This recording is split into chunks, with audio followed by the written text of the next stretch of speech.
এতদিন তো আমি একা বলছিলাম, আপনারা অনেকেই আমায় বলছিলেন যে আপনি অসম্ভব সমস্ত কথা বলছেন, শেখ হাসিনা এই মুহূর্তে ফিরে আসতে পারেন না। তাই বরাবরই বলেছিলাম যে শেখ হাসিনা ফিরছেন এবং 2 মাসের মধ্যে ফিরছেন। এখন যদি এই সীমান্ত টিমান্ত নিয়ে গন্ডগোল না লাগে, তাহলে ওই নির্ধারিত 2 মাসের মধ্যেই উনি ফিরবেন। এখন আমি তো একা বলছিলাম, এখন সব আপনাদের কাগজ যত আছে, মিডিয়া আছে, তাতে আলোচনা হচ্ছে, কাগজে লেখা হচ্ছে এবং সর্বত্র একই আলোচনা যে শেখ হাসিনা দেশে ফিরছেন। ফিরে তিনি বিচারের সম্মুখীন হবেন কি হবেন না সে তো পরের ব্যাপার। এখন শেখ হাসিনা ফিরলে পরে যে অবস্থা হবে, আমার যা আন্দাজ, আর আমি যা যা আন্দাজ করে বলেছি এখনো পর্যন্ত কোনোটাই মিথ্যা হয়নি, যে অন্তত 1 কোটি মানুষ তো ঢাকার বুকে নেমে পড়বে। বিভিন্ন জেলা, উপজেলা, ঢাকা শহর সমস্ত মিলিয়ে 1 কোটি মানুষ নেমে পড়বে। কোথায় পুলিশ, কোথায় সেনা, কোথায় আনসার, কোথায় বিরোধী বাহিনী, কোথায় বৈষম্য বিরোধী ছাত্র, সব হাওয়া হয়ে যাবে। শুধু উনি ঘোষণাটা দিন, এবং দিন ঘোষণা হয়তো খুব তাড়াতাড়ি হতে পারে। যদিও অনেক ক্ষেত্রে বিধিনিষেধ থাকে, তিনি ঘোষণা নাও দিতে পারেন। তবে আমার কাছে যা খবর, তিনি ঘোষণা করেই ফিরবেন যে অমুক দিনকে আমি ফিরছি। নাহলে আওয়ামী লীগ সমর্থকরা জানবেন কি করে তিনি কবে ফিরছেন? যারা বলছেন তিনি আগাম ঘোষণা করবেন না, তারা ঠিক বলছেন না। তো যাই হোক, গত পরশুদিনই সম্ভবত, এখন আমি ভুলে গিয়েছি ডেটটা, জয়শঙ্করজি শেখ হাসিনার সঙ্গে দেখা করেছিলেন। আমি 2 দিন ধরে খবরটা আপনাদের দিতে পারিনি, কারণ আমি খবরটা পাইনি।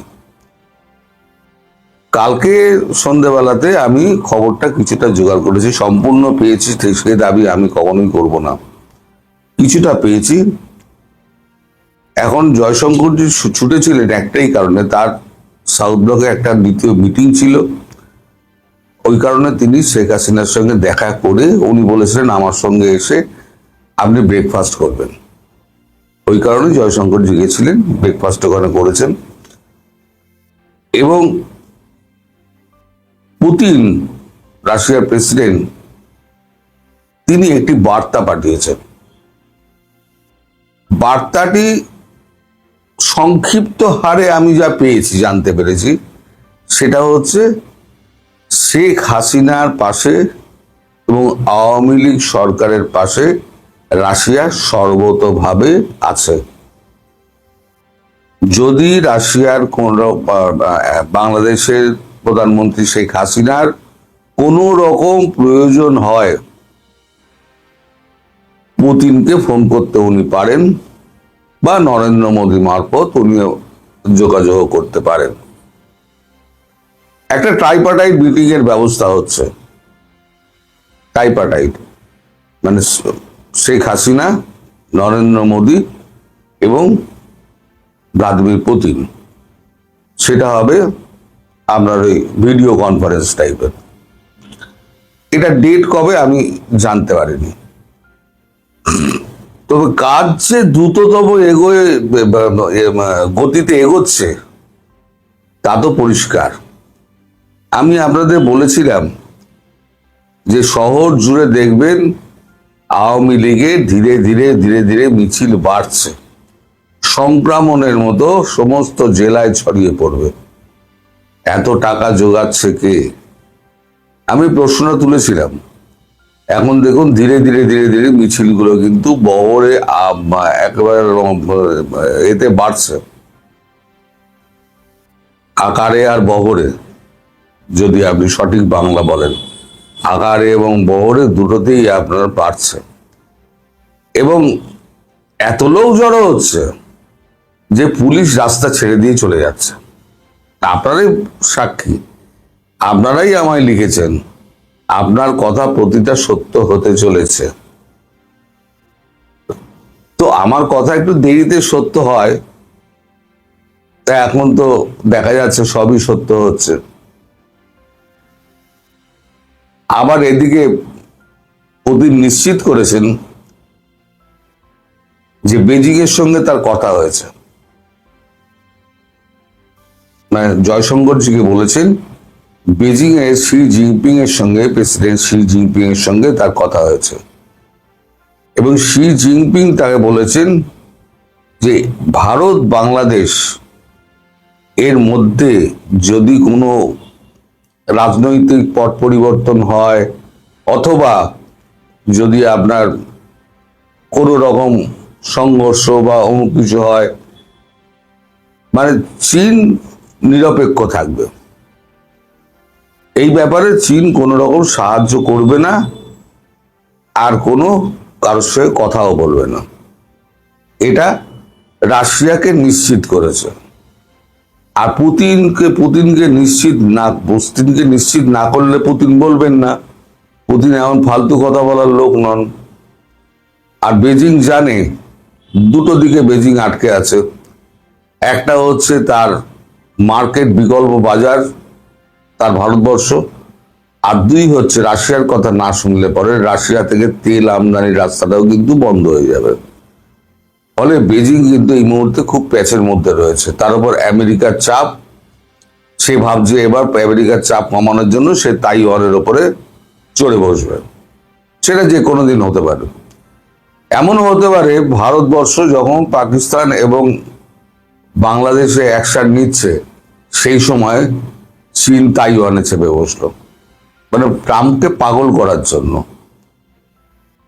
ট্রাম্প কত দিকে ছুটবেন? তাইওয়ানে ছুটবেন, পাকিস্তানে ছুটবেন, না বাংলাদেশে ছুটবেন? কোন দিকে ছুটবেন? তাকে রীতিমতো প্যাচে ফেলার জন্য। এখন তো শোনা যাচ্ছে যে বঙ্গোপসাগরে নাকি জাহাজ আসবে। বঙ্গোপসাগরে ঢুকুক, ভারত মহাসাগর দিয়ে বঙ্গোপসাগর আগে ঢুকুক, তখন দেখা যাবে। দম আমাদের জানা আছে, এই দম কত দূর আমেরিকার ট্রাম্প বাহাদুরের মালিকের এখন আছে। মালিকের অবস্থা তো খুবই খারাপ, আপনারা সবই জানেন। মালিক তো কংগ্রেসে তো একচোট খেয়েছেন, যদিও তিনি ভেটো দিয়ে পার হয়ে যাবেন, কিন্তু কোনোভাবে যদিও 2/3 মেজরিটি যদি তার বিপক্ষে চলে যায়, তাহলে পরে কিন্তু তার কিন্তু বিদায়ের রাস্তা প্রশস্ত হয়ে যাবে। এবং ইরানের সঙ্গে যুদ্ধ বন্ধ করার জন্য একটা বিল এসছে, সেটাও আপনারা জানেন যে ইমিডিয়েটলি যুদ্ধ বন্ধ করতে হবে। কারণ আমেরিকা আর বডি ব্যাগ বইতে পারবে না। আমি বলেছি না, ওরা সবসময় ভয় পায় বডি ব্যাগের। এটা আমাদের সৈন্য নয়,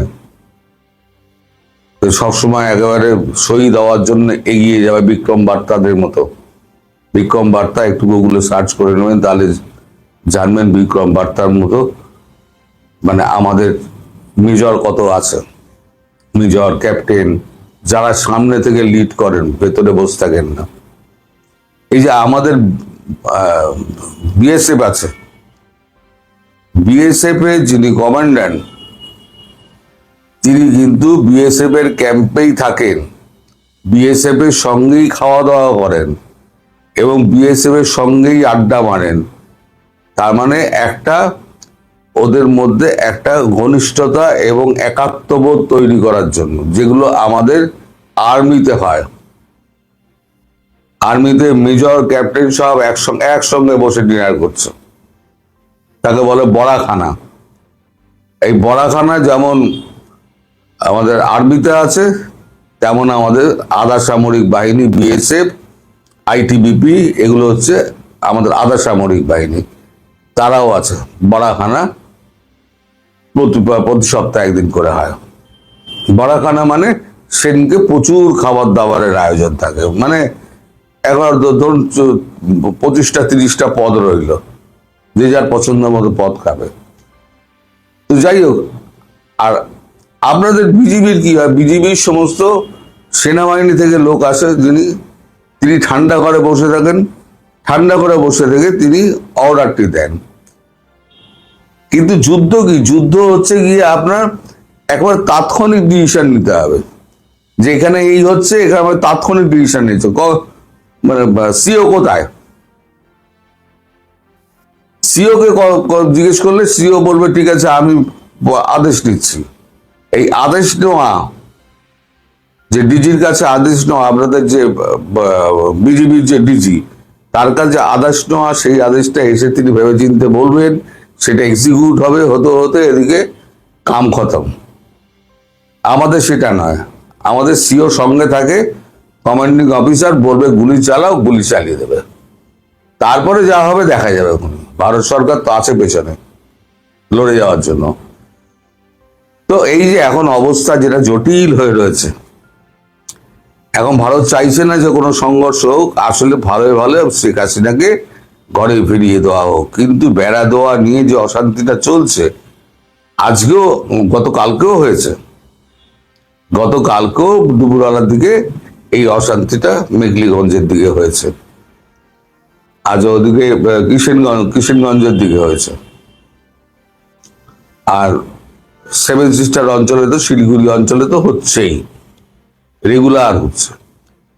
এখন বিজিবির লোক সংখ্যা কম বলে গ্রামবাসীদের খেপিয়ে দিচ্ছে, আর গ্রামবাসীদের যেই বন্দুকের নল ধরছে, গ্রামবাসীরা উল্টো পায়ে দৌড়াচ্ছে। তো যে কথায় যাচ্ছিলাম, শেখ হাসিনা সম্ভবত একটা ট্রাইপার্টাইট মিটিং এ যোগ দেবেন। মোদি, পুতিন এবং শেখ হাসিনা ট্রাইপার্টাইট একটা বৈঠক হবে, সেটা ভিডিও কনফারেন্স হবে, অথবা মোদির জায়গায় যদি মোদি ব্যস্ত থাকেন তাহলে জয়শঙ্করজি থাকবেন। এইটা, জয়শঙ্কর যদি ব্যস্ত থাকেন তাহলে আমাদের অজিত দোভাল থাকবেন, এনএসএ। কারণ অজিত দোভালের সঙ্গেও পুতিনের খুব ভালো সম্পর্ক, 1-to-1 কথা হয়। আর পুতিন যে লেভেলে, তিনি কিন্তু কোনো দেশের মানে এনএসএর সঙ্গে কথা বলবেন না, একমাত্র অজিত দোভালের সঙ্গে কথা বলেন। কারণ অজিত দোভাল এত বুদ্ধিমান মানুষ, এবং তিনি এতটা ভালো ভারতবর্ষকে চেনেন, এবং রাশিয়ার সঙ্গে বন্ধুত্বের একটা সম্পর্কের পেছনে অজিত দোভালের একটা বড় হাত রয়েছে। তো এই হচ্ছে সাম্প্রতিক পরিস্থিতি। জয়শঙ্করের জন্য, জয়শঙ্কর এই জন্যই ছুটে গেছিলেন এবং এইটা বলে এসছেন।